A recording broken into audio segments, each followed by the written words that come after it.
പുതിയൊരു വീഡിയോയിലേക്ക് എല്ലാ കൂട്ടുകാർക്കും സ്വാഗതം. ഇന്ന് നമുക്ക് റെസിപ്പി വീഡിയോയോ അതുപോലെ തന്നെ വ്ളോഗോ ഒന്നുമല്ല, വീട്ടമ്മമാർക്കൊക്കെ ഒത്തിരി യൂസ്ഫുൾ ആയിട്ടുള്ളൊരു കിച്ചൺ ടിപ്പാണ്. വേറൊന്നുമല്ല, നമ്മുടെയൊക്കെ വീട്ടിലെ കത്തികളിലുള്ള ഈ ഇതേപോലത്തെ തുരുമ്പും ഈ പിടിയിലും ഒക്കെ ഉള്ള തുരുമ്പും അതുപോലെ തന്നെ കറകളും ഒക്കെ മാറ്റാനും കത്തിക്ക് നല്ല മൂർച്ച വരുത്താനും ഒക്കെ ഉള്ളൊരു വീഡിയോ ആണ് കേട്ടോ. ഇപ്പോൾ നന്നായിട്ട് തുരുമ്പ് പിടിച്ചൊരു കത്തിയാണ്. നമ്മൾ നേരത്തെ യൂസ്ഫുള്ളായിട്ടിരുന്ന ഒത്തിരി ഉപകാരപ്രദമായിട്ടുള്ളൊരു കത്തിയായിരുന്നു. ഇവിടെയൊക്കെ നന്നായിട്ട് മൂർച്ചയുള്ളത് കൊണ്ട് തന്നെ കൂർത്തിരിക്കുന്നതുകൊണ്ട് തന്നെ സവോളയുടെയൊക്കെ അറ്റം ചുരണ്ടാനൊക്കെ നമുക്ക് നല്ല യൂസ്ഫുൾ ആയിട്ടുള്ളതാണ്.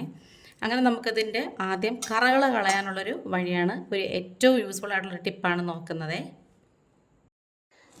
അതിന് വേണ്ടിയിട്ട് ആദ്യമായിട്ട് ഒരു ഇത്രയും വലിപ്പത്തിലുള്ളൊരു സവോള എടുത്തിട്ടുണ്ട്. ഇതിപ്പം എൻ്റെ കയ്യിലുള്ളൊരു തുരുമ്പ് ഇതിനകത്ത് പറ്റിയതാണ്. നമുക്കാദ്യം ഈ തുരുമ്പ് പിടിച്ച കത്തി തന്നെ കറ ഒന്ന് കളയാനായിട്ട് നോക്കാം. ഈ സവോള കൊണ്ട് നന്നായിട്ട് ഇങ്ങനെ ഒന്ന് ഉരച്ചു കൊടുക്കണേ. ഇത് രണ്ട് രീതിയിൽ ചെയ്യാം. നമുക്ക് സവോള വെച്ചും ആക്കാം, പിന്നെ അതുപോലെ തന്നെ ചെറുനാരങ്ങ കൊണ്ടും നമുക്കിതേപോലെ ഇതിൻ്റെ കറയൊക്കെ കളയാം. ഈ പിടിയിലൊക്കെ ഉള്ള കറ ഇതുപോലെ നന്നായിട്ട് ഇങ്ങനെ ഒന്ന് ഉരച്ച് കൊടുക്കണേ. ഇതുപോലെ തന്നെ നന്നായിട്ട് ഇങ്ങനെ ഒന്ന് ഉരച്ചു കൊടുക്കണം. ഇതിങ്ങനെ ചെയ്ത് കഴിഞ്ഞിട്ട് നമുക്ക് ചെറുനാരങ്ങയുടെ കൂടെ എടുക്കാമേ. ഇതിനകത്തുള്ള ഒരു കറയും ആ തുരുമ്പൊക്കെ ഇളകി വരുന്നത് നിങ്ങൾക്ക് കാണാൻ പറ്റും. നന്നായിട്ട് ഇത് ഇളകി വരുന്നുണ്ട്. ഈ തുരുമ്പൊക്കെ നന്നായിട്ട് ഇങ്ങനെ ഇളകി വരുന്നുണ്ട്. ഇതങ്ങോട്ട് മാറ്റി വെച്ചിട്ട് നമുക്കിനി അടുത്ത കത്തി എടുക്കാം. അതും ഇതുപോലെ തന്നെ നന്നായിട്ട് ഇങ്ങനെ ഒന്ന് ഉരച്ചു കൊടുക്കണേ. പിന്നെ കത്തികളാണ് നമ്മൾ ശ്രദ്ധിച്ച് ചെയ്യണം. മൂർച്ച വളരെ കുറവാണെങ്കിൽ പോലും അതിനകത്തുള്ള ചെറിയ മൂർച്ച കൊണ്ട് തന്നെ നമുക്ക് കൈയൊക്കെ ചിലപ്പോൾ മുറിയും. പിന്നെ കുട്ടികളെ കൊണ്ട് ഈ ജോലികളൊന്നും ചെയ്യിപ്പിക്കുകയും ചെയ്യരുത്. അത് നമ്മൾ അമ്മമാർ തന്നെ ശ്രദ്ധിക്കണം.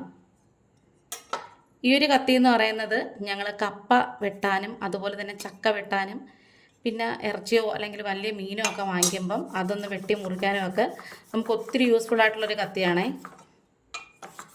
ഇതിനകത്തൊക്കെ ഒത്തിരിയും കറ ഇരിപ്പുണ്ട് കേട്ടോ. ഈ പിടിയിലും ഒക്കെ നന്നായിട്ട് തന്നെ ഒന്ന് തേച്ച് കൊടുക്കണം. ഈ സവോള നമ്മളിങ്ങനെ ഉരയ്ക്കുമ്പോൾ തന്നെ നമ്മുടെ കണ്ണിൽ നിന്ന് ഇങ്ങനെ ചെറുതായിട്ട് വെള്ളം വരും.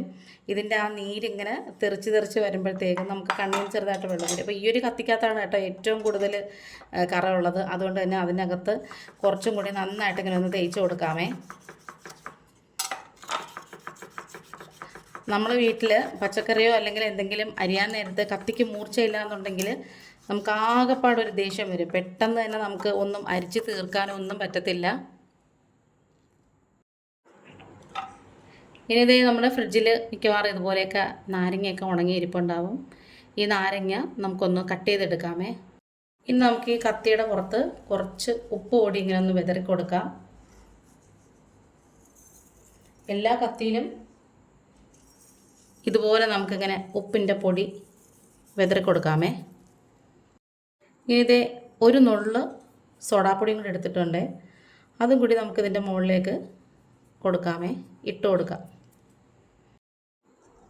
ഇനി ഈ രണ്ട് കത്തി ഇങ്ങോട്ട് മാറ്റി വെച്ചിട്ട് നമുക്ക് ആദ്യം ഈ ഒരു കത്തിയാണ് വെളുപ്പിച്ച് എടുക്കേണ്ടത്. അപ്പോൾ അത് ഇതേപോലെ ചെറുനാരങ്ങ വെച്ചിട്ട് നന്നായിട്ട് ഇങ്ങനെ ഒന്ന് ഉരച്ചു കൊടുക്കണേ.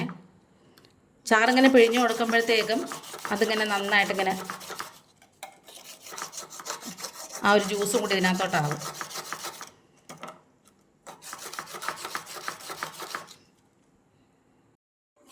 അതുപോലെ തന്നെ ഇതിൻ്റെ പിടിയിലും കൂടി നന്നായിട്ട് ഇങ്ങനെ ഒന്ന് ഉരച്ചു കൊടുക്കണം.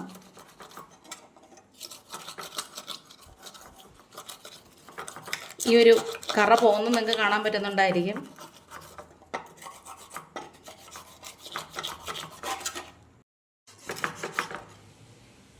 ഇപ്പോൾ നിങ്ങൾക്ക് കാണാൻ പറ്റുന്നുണ്ടായിരിക്കും ഇതിനകത്തുള്ള ആ തുരുമ്പൊക്കെ നന്നായിട്ട് ഇങ്ങനെ പോയിട്ട് വന്നിട്ടുണ്ട്. ഈ പിടിയിലും അതുപോലെ തന്നെ ഇനി നമുക്കിതിൻ്റെ മൂർച്ച ഒന്ന് കൂട്ടണം. തൽക്കാലത്തേക്ക് ഇതങ്ങോട്ട് മാറ്റി വയ്ക്കാം. എന്നിട്ട് നമുക്കിത് അടുത്ത കത്തി എടുക്കാമേ. അതും കൂടി ഇതുപോലെ നന്നായിട്ടൊന്ന് ഉരച്ചു കൊടുക്കണം. അടുത്ത കത്തിയും കൂടി നമ്മൾ എടുത്തിട്ടുണ്ട്. അപ്പോൾ ഈ നാരങ്ങ ഇങ്ങനെ ജസ്റ്റ് ഇങ്ങനെ ഒന്ന് പിഴിഞ്ഞു കൊടുക്കുമ്പം അതിൻ്റെ നീരിങ്ങനെ വരുമ്പം കുറച്ചുകൂടി ആ ഒരു ഉരച്ച് കിട്ടാൻ നമുക്കൊരു എളുപ്പമുണ്ട്.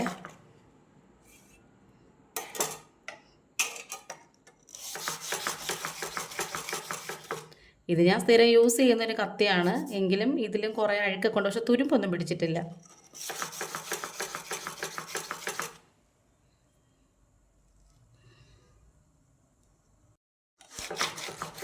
ഇതിലെ കറ അത്യാവശ്യം നന്നായിട്ട് തന്നെ പോയിട്ടുണ്ട്, നമ്മളെപ്പോഴും യൂസ് ചെയ്യുന്നതായതുകൊണ്ട്. ഇത് നിങ്ങൾക്ക് കാണുമ്പോൾ തന്നെ മനസ്സിലാവേ.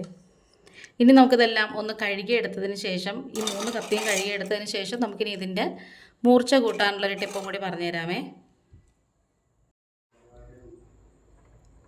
ഇനി നമുക്ക് ഗ്യാസ് ഒന്ന് കത്തിക്കാമേ.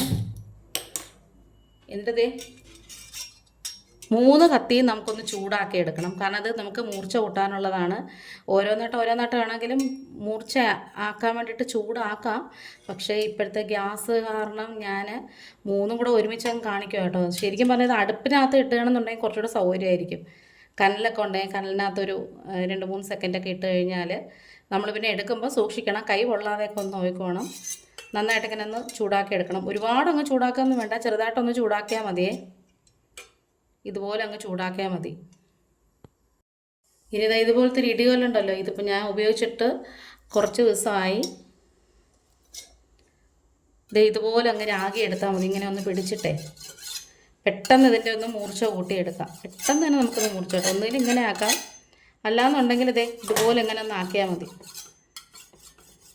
ഇവിടെ ഒരു തിളക്കം കാണുമ്പോൾ തന്നെ നിങ്ങൾക്ക് മനസ്സിലാവും അത് മൂർച്ച കൂടുന്നതിൻ്റെയാണേ. പിന്നെ നമ്മൾ മൂർച്ച കൂട്ടുമ്പം ഈ ഒരു ടിപ്പുണ്ടല്ലോ, അവിടെയും കൂടി നന്നായിട്ടൊന്ന് മൂർച്ച ആയിക്കോണേ. ഇതതുപോലെ ഇങ്ങനെ കൂർത്തിരിക്കുന്ന ഭാഗം കൊണ്ട് നമുക്ക് ഓരോന്ന് സവോളയുടെയും അതുപോലെ ഓരോ സാധനം ഇങ്ങനെ കുത്തിയൊക്കെ എടുക്കാനൊക്കെ നല്ലതാണ്. അപ്പോൾ അവിടെയും കൂടെ ഒന്ന് മൂർച്ചയാക്കിയാൽ കുറച്ചുകൂടെ നല്ലതാണ്.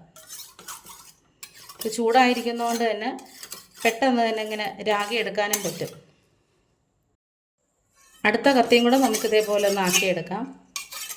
നല്ലൊരു തിളക്കം വരുമ്പം മനസ്സിലാക്കിയാൽ മതി ഇതിന് അത്യാവശ്യം മൂർച്ച ആയിട്ടുണ്ടെന്നേ. ഇത് കുറച്ച് മൂർച്ചയുള്ള കത്തിയാണ്, നമ്മളെപ്പോഴും ഉപയോഗിക്കുന്ന കത്തി. നമ്മൾ ഉപയോഗിക്കാതിരിക്കുമ്പോഴാണ് കത്തികളുടെയൊക്കെ മൂർച്ച പോകുന്നത്.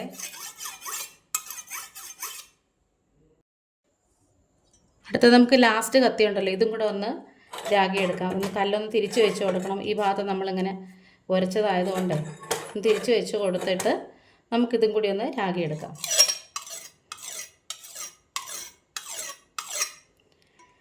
അമ്മിക്കല്ലോ അല്ലെങ്കിൽ ആട്ടുകല്ലൊക്കെ ഉണ്ടെങ്കിൽ പണ്ടൊക്കെ നമ്മൾ അതിനകത്തിട്ടാണ് മൂർച്ച വരുത്തിക്കൊണ്ടിരുന്നത്. അല്ലെങ്കിൽ നമ്മുടെ ചായ കുടിക്കുന്ന കപ്പില്ലേ, അത് കമിഴ്ത്തി വെച്ചിട്ട് അതിൻ്റെ മേളിൽ വെച്ച് ആക്കിയാലും മതിയേ.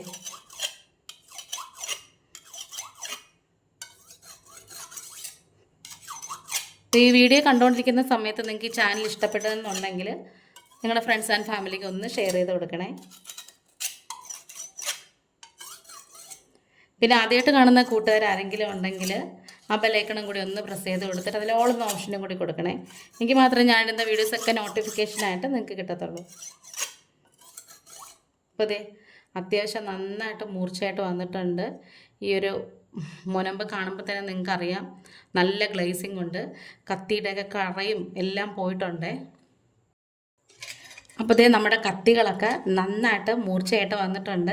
നേരത്തെ ഇരുന്നത് പോലെ അല്ല ഇപ്പോൾ ഇരിക്കുന്നത്. നിങ്ങൾക്ക് കാണുമ്പോൾ തന്നെ വ്യത്യാസം മനസ്സിലാവും. ഈ ഒരു കത്തി എന്നൊക്കെ പറഞ്ഞാൽ ഭയങ്കരമായിട്ട് തുരുമ്പൊക്കെ പിടിച്ച് അഴുക്കൊക്കെ പിടിച്ചിരുന്നതാണ്. ഏതാണ്ട് ഇതിൻ്റെ ടിപ്പും ഈ ഒരു ഭാഗത്തൊക്കെ ഭയങ്കര കറയും അഴുക്കും തുരുമ്പൊക്കെ ആയിരുന്നു കേട്ടോ. ഇപ്പോൾ നന്നായിട്ട് മൂർച്ചയും വന്നിട്ടുണ്ട്. അതുപോലെ തന്നെ ഇതിൻ്റെ കറയും എല്ലാം പോയിട്ടുണ്ട്. ഇനി നമ്മൾ ഒരുപാട് മൂർച്ചയാക്കാതിരിക്കുന്നതാണ് നല്ലത്, കാരണം അല്ലെങ്കിൽ കൈയൊക്കെ മുറിയും. അതുകൊണ്ടാണ്. അപ്പോൾ നമ്മുടെ വീഡിയോ വൈൻഡപ്പ് ചെയ്യാറായി. ഇന്നിപ്പോൾ ഇത്രയേ ഉള്ളൂ. വേറൊരു വീഡിയോ ആയിട്ട് വേഗം തന്നെ വരാം. Thanks for watching.